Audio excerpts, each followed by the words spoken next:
In the small isolated town of Ravens Hollow, whispers of an abandoned house deep in Blackwood Forest had long fueled the town's eerie reputation.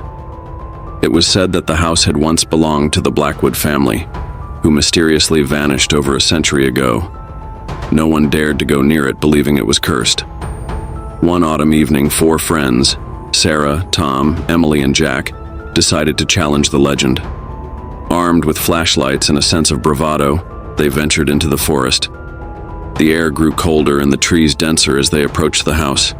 Its silhouette loomed against the darkening sky, an old Victorian structure with broken windows and ivy crawling up its sides. They stood at the creaking gate, hesitating. A sense of dread washed over them, but Jack, the boldest of the group, pushed open the gate with a loud screech. As they stepped inside the overgrown garden, an owl hooted ominously, and the wind seemed to carry faint whispers. The front door was ajar, as if inviting them in. The interior was dark, musty, and filled with cobwebs. Their flashlights revealed dusty furniture and faded wallpaper.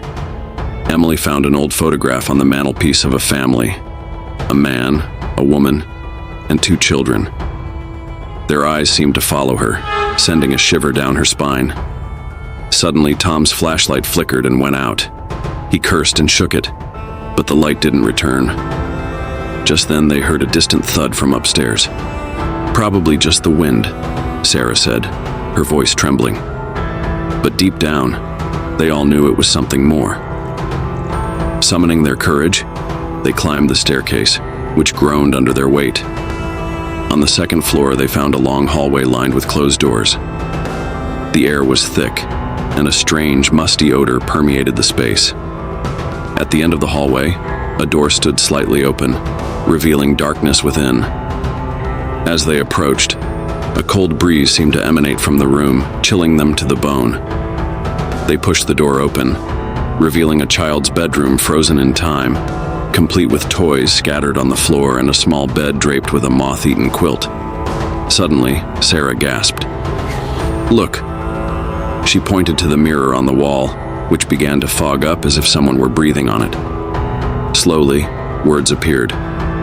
"Welcome home."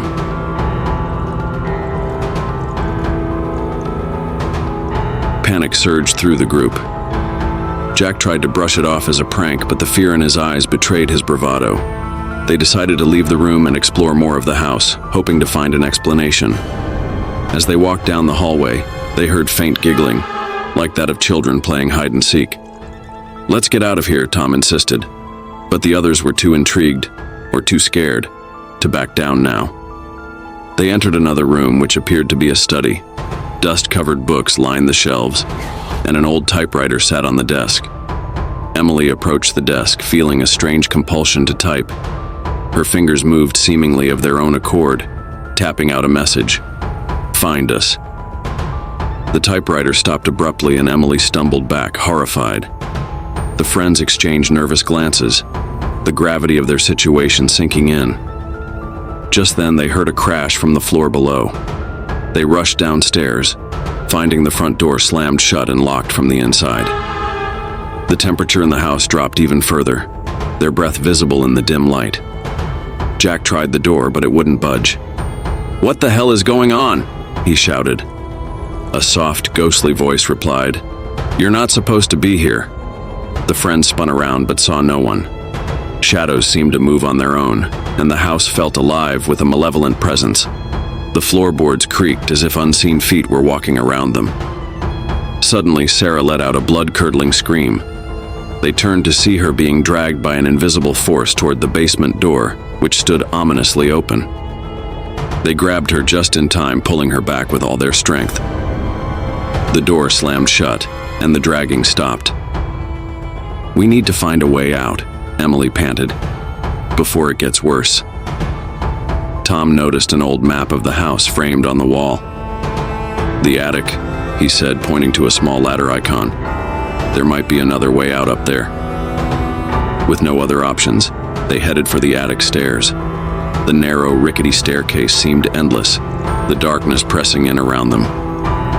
At the top, they found a trapdoor leading into the attic. Jack pushed it open, and they climbed into the dust-filled space.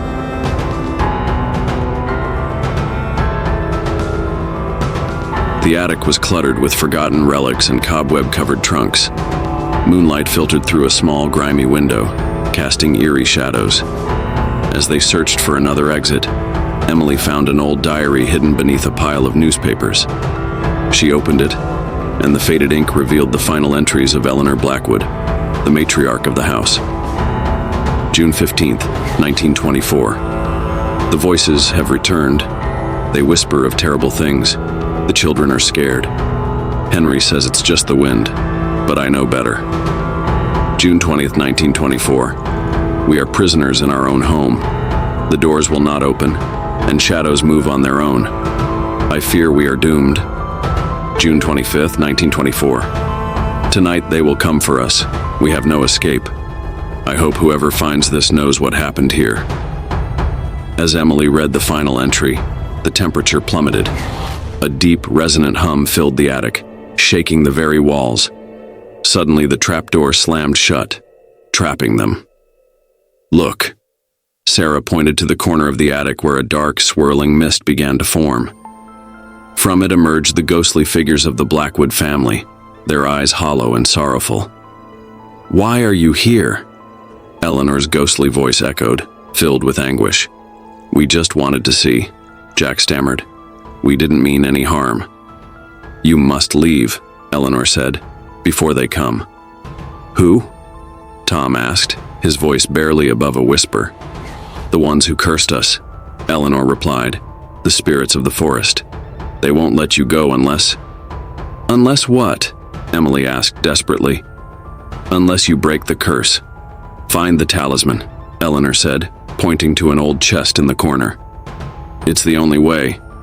Jack and Tom rushed to the chest, tearing it open. Inside, they found an ancient, weathered talisman glowing faintly. As they held it, the house seemed to shudder, the walls vibrating with an unseen force. "You must destroy it," Eleanor urged. "It's the source of the curse." With a sense of urgency, they smashed the talisman against the floor. A blinding light filled the attic, and the ghostly figures began to fade, their expressions of sorrow turning to relief. The house groaned as if in pain, then fell silent. The trapdoor swung open, and the front door below creaked ajar. The curse was lifted. Exhausted and shaken, the friends hurried out of the house. As they reached the edge of Blackwood Forest, they looked back one last time. The house stood silent and still, its sinister presence finally at rest. The legend of the Blackwood house lived on, but now with a new ending. Those who ventured into the forest spoke of a peace that had settled over the area, a reminder of the bravery of four friends who dared to uncover the truth.